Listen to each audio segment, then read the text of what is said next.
So there's this oldish video by a PC gamer, yes, a PC gamer, that does the normal for a console peasant video, which is strange. You know, spouting lies about their consoles and blah blah blah. We've all seen it, so I don't want to waste any more time. Let's just get right into it.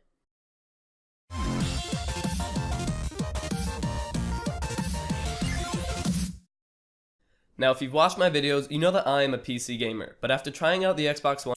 Yes, the best of the best when it comes to consoles. Well, technically the worst when it comes to hardware of this generation, but same difference, really.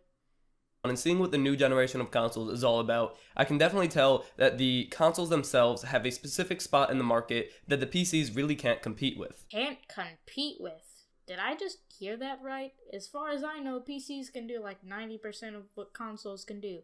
I'm pretty sure the only thing PCs can't do that consoles can is run exclusive games that aren't on a streaming platform and not on the last generation or below. Not only that, but PCs can do a lot more, like... You know what? I'm not even going to get into that right now. You've probably heard it so many times already. We're all gamers unless you spread lies trying to make your system look better than it is. Then you're either a PC peasant or a console peasant. If you degrade others and try to lock people out of using your preferred system, then you're either a PC elitist or a console elitist. I'm pretty sure this guy is what you would call a console peasant. In this video, I'm going to count down the top 5 reasons why a console is better than a PC. So the number 5 reason why a console would be better than a gaming PC is price. This. Why this? Every time. Fine, let's hear what he has to say. Now I know this is a very controversial subject, but it has to do more with cost distribution. With a console, you're paying a very small amount up front, and then over time you pay more and more. Yes, that eventually adds up. Imagine you spend $500 on an Xbox One X, and you plan on buying a full-price game once every 4 months, as well as paying online, which costs $60 a year. So let's say that you keep this up for 5 years, a little bit less than a console's lifespan. You would end up paying $1,900. Now, if you bought a PC up front for $700, which is how much I spent on mine, and still bought a full-price game every 4 months, but didn't have to pay for a subscription to online services, that would only be $1,600, not including Steam sales that help you out tremendously when it comes to game price. That's a $300 difference, which is making up for spending more upfront on a PC plus an extra $100. That's honestly a no-brainer to me. And then with a PC, you usually pay a little bit more upfront and then less over time for games and whatnot. No, you do not need a $800 PC to match up with an Xbox One. Just search $350 console killer on YouTube and you'll get tons of results, each with benchmarks showing that they are better. Usually you'll have to put them on graphics settings that are either matching the consoles or a little bit better and still get 60 FPS though, which is double the frame rate of consoles. At least that's what most of the videos strive for. Stop trying to artificially inflate your numbers. And whether you like it or not, most people are more willing to pay less now and more over time than more now and less over time. That's kind of how car leasing works and mortgage and stuff like that. Where did you get this info? What are the sources? Did, God tell you or something? Sure, that's how car leasings work and stuff, but those are a completely different thing.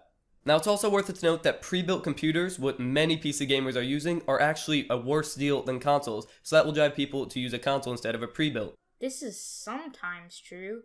However, before the cryptocurrency thing, you could find a good cheap pre-built for the price of a PS4 Pro that absolutely obliterated it. Just search up the HP 580-023W on YouTube and watch a video that was made before the cryptocurrency thingy. You'll see what I'm talking about.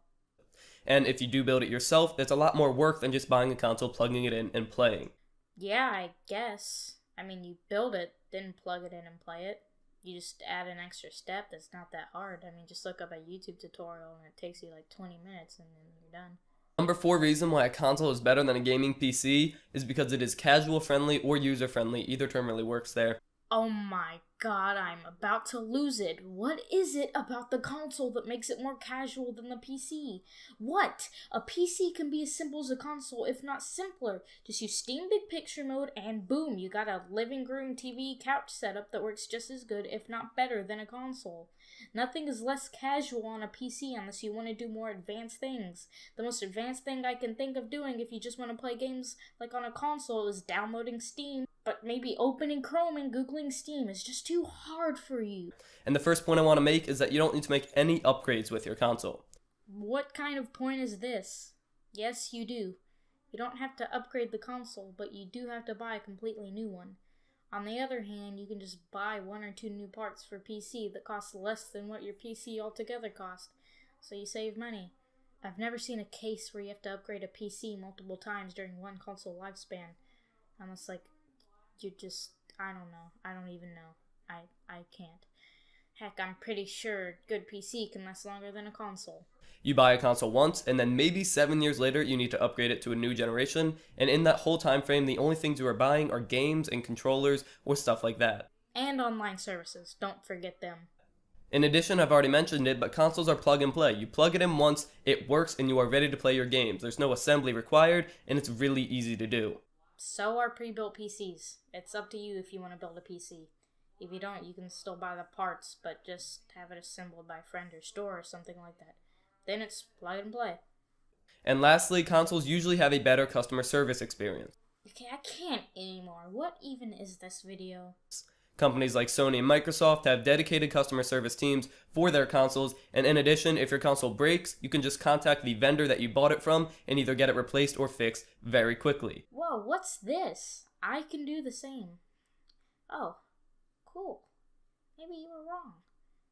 If you're not stupid, you'll probably buy warranties for your parts or pre-built PC, so that shouldn't be an issue if it breaks. For customer service, it all depends on the PC, but most recognized companies like EVGA and MSI and stuff like that have customer service.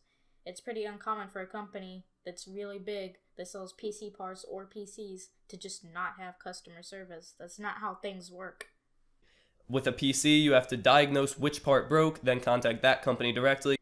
You also have to contact the company directly when your console breaks. How else is your console going to be repaired or replaced? Sony or Microsoft's not just going to burst into your house and fix it as soon as it breaks. See if you can get it replaced, not be able to use your PC in the meantime. Wouldn't that be the case for a console too?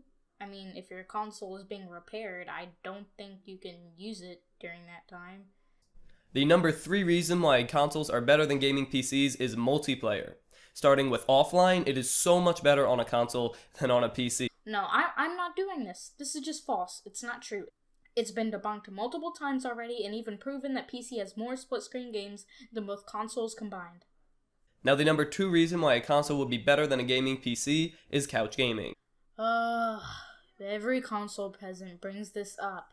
You can couch game with a PC too. After setting it up, it's easier than on console. I've been a console gamer for most of my life, and I find Steam's Big Picture mode to be way better than any other console interface.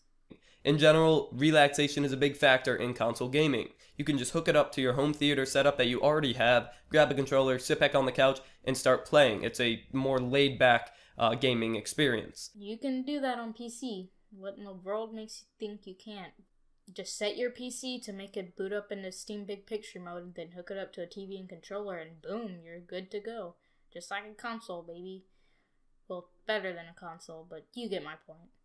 A lot of people argue that there is a PC alternative to that you can build a dedicated gaming PC, but that also takes away from the value of a PC because you can't really use it as a work PC if it's connected to your home theater. It really defeats the purpose of having a PC in general. But you can't use a console for work either. If you got a PC for gaming, then what's wrong for using it like a console? You can't say PC is bad because it can do what a console can do, and you're just limiting the PC on what it can do that the console can't. Like, that's completely stupid. Like, what is even the point of bringing that up? Now, the number 1 reason why consoles are better than gaming PCs is consistency. The first point I want to make here is that everybody has the same exact thing, and that can be very beneficial to the user. Except when that same thing is underpowered. But besides that, I do get where he is coming from.